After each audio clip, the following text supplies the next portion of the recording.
நமஸ்காரம். ஸ்ரீமதி ராமானுஜாய நமக. ஸ்ரீமத் வரவரமுனையே நமக. ஸ்ரீ சைலேச தயாபாத்திரம் தீபக்தியாரி குணார்ணவம் யதீந்திர பிரவணம் வந்தே ரம்யஜா மாதரமுனிம் லக்ஷ்மீநாத சமாரம்பாம் நாதயா மனுமத்தியமாம் அஸ்மதாச்சாரிய பர்யந்தாம் வந்தே குரு பரம்பராம். யோ நித்யம் அச்சுத பதாமுஜ யுக்மருக்ம வியாமோகத ஸ்ததிதராணி திரிநாயமேனே அஸ்மத்குரோர் பகவதோ தயேக சிந்தோகோ ராமானுஜஸ்ய சரணோ சரணம் பிரபத்தியே. அன்னவையில் புதுவையாண்டாள் அரங்கருக்கு பண்ணு திருப்பாவை பல்பதியம் இன்னிசையால் பாடி கொடுத்தாள் நற்பாமாலை. பூமாலை சூடி கொடுத்தாளை சொல்லு சூடி கொடுத்த சுடற்கொடியே தொல்பாவை பாடியருள வல்வனையாய் நாடினி வேங்கடவர்க்கு விரிக்கின்ற இம்மாற்றம் நாம் கடவா வண்ணமே நல்கு. இன்னைக்கு நாம் 23வது பாசுரம் பார்க்க போகிறோம்.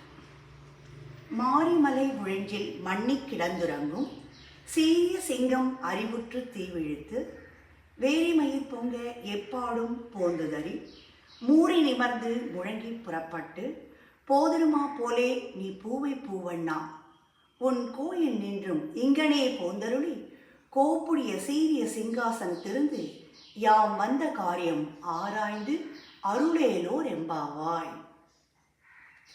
சிங்க நடை போட்டு சிம்மாசனத்தில் அமருமாறு கண்ணனிடம் ஆண்டாள் பிரார்த்திக்கும் பாசுரம். சிங்கத்தை பற்றி அழகாக வர்ணிக்கிறாள். மாரி என்றால் மழைக்காலம். மழைக்காலத்தில் போர் பகை எல்லாவற்றையும் மறந்து ஓய்வெடுக்கும் காலம். மழைக்காலத்தில் சிங்கம் கூட யானையோட பகையை மறந்து மலை குகைக்குள்ளே தூங்கிக் கொண்டிருக்குமாம். சிங்கம் ரொம்பவும் சிஸ்டமேட்டிக். மழைக்காலத்தில் ரெஸ்ட் எடுக்கும், வெயில் காலத்தில் தான் வேட்டையாடும்.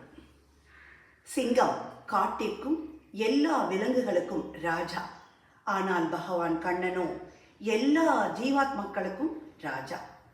இவ்வாறாக சிங்கத்தை பற்றி சொல்லி கண்ணனை எவ்வாறு பிரார்த்திக்கிறாள் என்று பார்ப்போம். இந்த பாசுரத்தில் பெருமாள் காம்பீரியத்தை சொல்கிறாள் ஆண்டாள். மழைக்காலத்திலே மலை குகையிலே படத்து உறங்குகின்ற வீரமான சிங்கம் விழித்து கொண்டு நெருப்பு போன்ற பார்வையை பார்த்து பிடரியின் முடிவாசனை பொங்கி வரும்படி எல்லா திசைகளிலும் தலையை அசைத்து உடம்பை உதறி சோம்பல் முறித்து கர்ஜனை செய்யும். அவ்வாறு சிங்கம் முழக்கமிட்டு கொண்டு வேட்டைக்கு புறப்பட்டு வருவது போல் காயாம்பூ போல் கருநீல நிறம் கொண்டவனே உன் பள்ளி அறையிலிருந்து சபைக்கு வந்துவிடு என்கிறாள். அரசபைக்கு வந்தால்தான் பேச்சுவார்த்தை என்றாள் ஆண்டாள். கட்டுக்கோப்பாக இருக்கக்கூடிய சீர்மை மிக்க சிம்மாசனத்தில் வீற்றிருந்து நாங்கள் என்ன பிரார்த்தனைக்காக வந்திருக்கிறோம் என்று ஆராய்ந்து அருள் புரிய வேண்டும் என்று கண்ணனிடம் ஆண்டாள் பிரார்த்திக்கிறாள். இப்பாசுரத்தில் வரும் பூவை பூவண்ணா ஸ்ரீரங்கம் திவ்ய தேசத்தில் வீற்றிருக்கும் அரங்கநாதனையே குறிக்கும். ஆண்டாள் திருவடிகளே சரணம். ஆழ்வார் எம்பெருமானார் ஜெய திருவடிகளே சரணம்.